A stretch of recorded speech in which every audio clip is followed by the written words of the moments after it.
Earlier I spoke with Linda Burney, who is the Shadow Minister for Families and Social Services, to discuss the figures that she released. Thank you. So tell us these figures, where have they come from? So they're figures that my office has worked on, obviously with the support of various reputable places within the Parliament. The figures are alarming. It points out that there are something like 12 people on JobSeeker, that is 12 people unemployed for every one position in large cities. But when you get to regions like yours, there is something like 41 people unemployed for every available position. So when you look at those figures, and particularly in comparison to the cities, what do you take away from those numbers? Well, what you take away is that it's much more difficult to get a job if you're living in regional Australia. And some regions, they're much worse or better than other regions.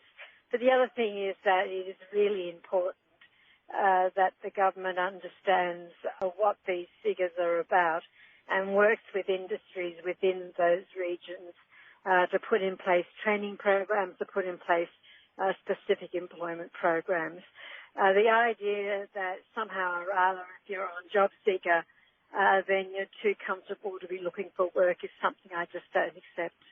We have heard from some employers, including, in local meatwork, saying that they can't fill jobs at the moment. So if we have so many people who are receiving benefits at the moment, but so few jobs around, why would it be that, we have employers who say they just simply can't find staff right now?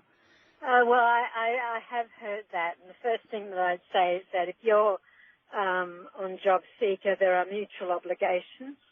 And it would be an insult for many unemployed if you're offered a reasonable job and you don't take it. So I expect people to accept jobs if the offer is reasonable. The second thing to say, of course, is that the idea that somehow or other people can just pack up in the middle of a pandemic and move across the state or across the country is probably not a realistic one. And the third thing is that many of the jobs that can't be filled are part-time, casual or seasonal, and obviously with border closures, both within, I know it's very much affecting the Mount Gambier area, between state borders as well as the hard border closure around Australia, means that there are many people who would take up those positions that are simply not coming or are not available. And when you look back at those figures for regional South Australia, what's your concern about when those JobSeeker payments do start to be wound back, firstly later this month? Yes, it is a big concern. So the JobSeeker coronavirus supplement at the moment is $500 a fortnight, is being wound back to $250 a fortnight. I think it's in I think it's about the 24th or 27th of, well, I know it's the 24th or 27th of September.